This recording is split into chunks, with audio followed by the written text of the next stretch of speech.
दोस्तों, फिल्में जीवन का आईना होती हैं। फिल्मों को देख करके लोग अपने जीवन में परिवर्तन लाते हैं। फिल्मों को देख करके लोग प्रेरित होते हैं। दोस्तों, बहुजन समाज का जीवन बदलने के लिए या बहुजन समाज की सामाजिक दशा व आर्थिक और शैक्षणिक दशा को दिखाने के लिए कई फिल्में बनाई गई, जिसको आप लोगों को जानना चाहिए। दोस्तों, आज की वीडियो में मैं 10 मूवी आप लोगों के बीच में लेकर के आया हूं, जिनको देख करके आप प्रेरित होंगे। इसमें से 7वें और 8वें नंबर की मूवी तो ऐसी मूवी है जिसने ठाकुरों के जुल्म और अत्याचार के खिलाफ बंदूक उठाने के लिए लोगों को मजबूर कर दिया था। इसलिए साथियों, वीडियो को स्किप मत कीजिएगा, वीडियो को पूरा देखिएगा।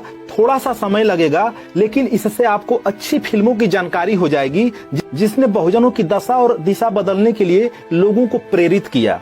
साथियों, बहुजन समाज पर जो पहली मूवी आई थी वह आजादी से पहले ही आ गई थी, 1936 ईस्वी में। उस मूवी का नाम था अछूत कन्या, जो एक लव स्टोरी मूवी थी। इसके डायरेक्टर थे हिमांशु राय, जिसको बॉम्बे टॉकीज में दिखाया गया था। दोस्तों, इस मूवी में जो लड़की थी वह अछूत जाति से थी, क्योंकि उस समय भारत का संविधान नहीं लिखा गया था। इसलिए इस देश के दलितों, शोषितों, वंचितों को अस्पृश्य और अछूत कहा जाता था। इसलिए जो उसमें की लड़की थी वह अछूत जाति से थी और जो लड़का था वो ब्राह्मण जाति से था, और दोनों का लव अफेयर था। दोनों एक दूसरे से शादी करना चाहते थे, लेकिन जो जातिवादी और मनवादी मानसिकता के लोग थे वह शूद्रों को सिर्फ भोग और विलास की वस्तु समझते थे। वहां पर एक अछूत लड़की से एक ब्राह्मण लड़की की शादी कैसे हो सकती थी, इस मूवी में दिखाया गया है।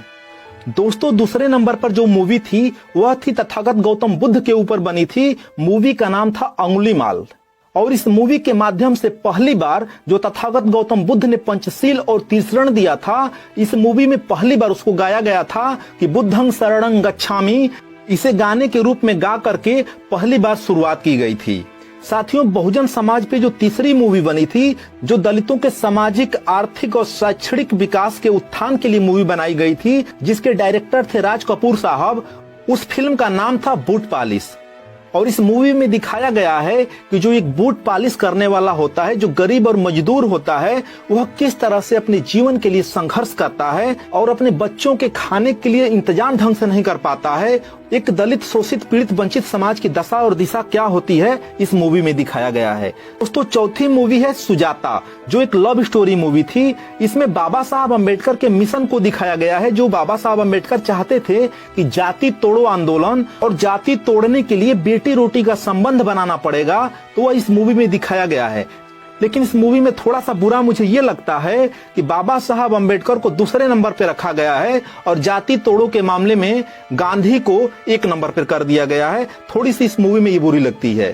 फिर भी यह मूवी जाति तोड़ो आंदोलन के लिए बेटी रोटी का जो संबंध बाबा साहब अम्बेडकर चाहते थे, वह इस मूवी में दिखाया गया है।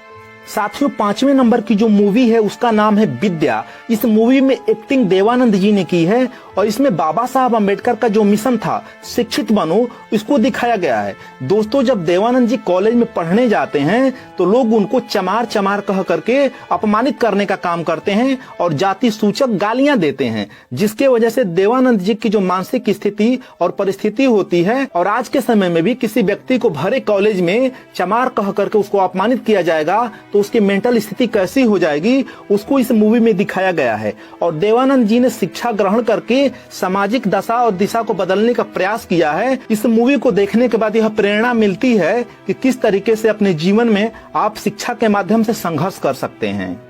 साथियों, 6वें नंबर की जो मूवी है उस मूवी का नाम है नीचा नगर। दोस्तों, इस मूवी ने सारे रिकॉर्ड तोड़ दिए थे, और यह मूवी ऐसी मूवी थी जिसको इंटरनेशनल अवार्ड मिला। दोस्तों, इसके डायरेक्टर थे चेतन आनंद जी। दोस्तों, इस मूवी में दिखाया गया है कि जो गांव की बस्तियां होती हैं वो दो तरह की होती हैं। एक जो नीची जाति के लोगों की बस्तियां होती हैं वो गांव से दूर होती है, दूसरे तरफ होती है, और बड़ी जाति के लोगों की बस्ती अलग होती है।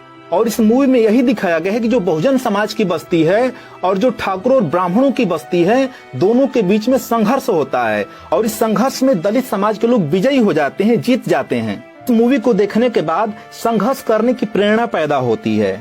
साथियों, मैंने वीडियो की शुरुआत में ही कहा था कि 7वें और 8वें नंबर की जो मूवी है, इस मूवी में ठाकुरों के अत्याचार और अन्याय के खिलाफ मजबूरी में बंदूक उठाना पड़ता है। तो दोस्तों, जो 7वें नंबर की मूवी है उसका नाम है गुलामी, जिसके डायरेक्टर थे जेपी दत्ता जी। दोस्तों इस मूवी में दलितों की पूरी स्थिति को दिखाया गया है कि किस तरीके से कुएं पे पानी भरने पर रोक लगाया गया था, मंदिर प्रवेश पर रोक लगाया गया था, यहाँ तक कि शादी और विवाह में घोड़ियों पर चढ़ने नहीं दिया जाता है। दोस्तों इस मूवी में धर्मेंद्र ने काम किया है और ठाकुरों के अन्याय अत्याचार से परेशान होकर के धर्मेंद्र ने पहली बार बंदूक उठाया था और ठाकुरों को मारना शुरू कर दिया था। दोस्तों जब इस मूवी में धर्मेंद्र ने पहली बार बंदूक उठाई थी तो जो लोग मूवी देखने जाते थे हाल तालियों से गूंज जाता था। साथियों 8वें नंबर की जो मूवी है यह एक रियल घटना पर आधारित है। इस मूवी का नाम है बैटिड क्वीन, जो फूलन देवी के जीवन संघर्ष को दिखाया गया है। दोस्तों ठाकुरों ने उनके साथ अन्याय अत्याचार और सामूहिक रूप से बलात्कार किया था, जिससे उनको कानून से न्याय नहीं मिलता है। उसके बाद वह डाकू बन जाती हैं। डाकू बनने के बाद उन 22 ठाकुरों को इकट्ठा करके एक लाइन में खड़ा करा करके गोली मार दी थी। यह एक रियल घटना है, जिसके बाद वो अपने आप को पुलिस के हवाले कर देती हैं और जेल से बाहर आती हैं तो वह सांसद चुनी जाती हैं। साथियों 9वें नंबर पर है लगान। लगान मूवी ज्यादातर लोग देखे होंगे। दोस्तों यह मूवी सामाजिक भेदभाव को दिखाता है। दोस्तों इस मूवी में काम किया है आमिर खान ने और इस मूवी का एक कैरेक्टर था कचरा नाम से, जिसको कि विजय ने किया है। दोस्तों इस मूवी में अंग्रेजों के द्वारा आमिर खान से कहा जाता है तुम अगर हमारे साथ मैच खेलोगे, मैच जीत जाओगे तो हम तुम्हारा लगान हमेशा के लिए माफ कर देंगे। जिसके बाद आमिर खान क्रिकेट की टीम बनाने लगते हैं, लेकिन उनके पास सिर्फ 10 खिलाड़ी रहते हैं, 11वां खिलाड़ी उनके पास नहीं होता है, जिसमें कचरा का रोल करने वाले विजय जी मिलते हैं, जो हाथ से अपंग होते हैं लेकिन वो अछूत जाति से रहते हैं, कोई उनको छूता नहीं है। तब आमिर खान उनको साथ लाते हैं, खुद छूते हैं और भेदभाव को मिटाने का काम करते हैं और कचरा के वजह से इस मैच को आमिर खान जीत जाते हैं, जिसके वजह से भारतवासियों पर जो लगान लगता है उसे माफ कर दिया जाता है। तो दोस्तों यह मूवी सामाजिक प्रेरणा देती है।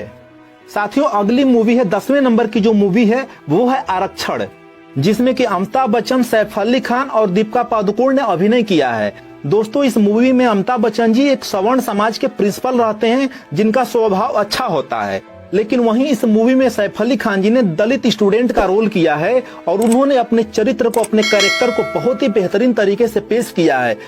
और इस फिल्म में सैफ अली खान जी ने यह दिखाया है कि किस तरीके से इस देश के दलितों, पिछड़ों, शोषितों, वंचितों को आरक्षण की जरूरत है।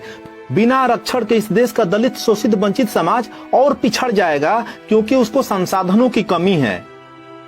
आरक्षण सामाजिक आधार पर मिलना चाहिए, ना कि आर्थिक आधार पर मिलना चाहिए। इस मूवी को देखने के बाद अच्छों का दिमाग खुल जाएगा।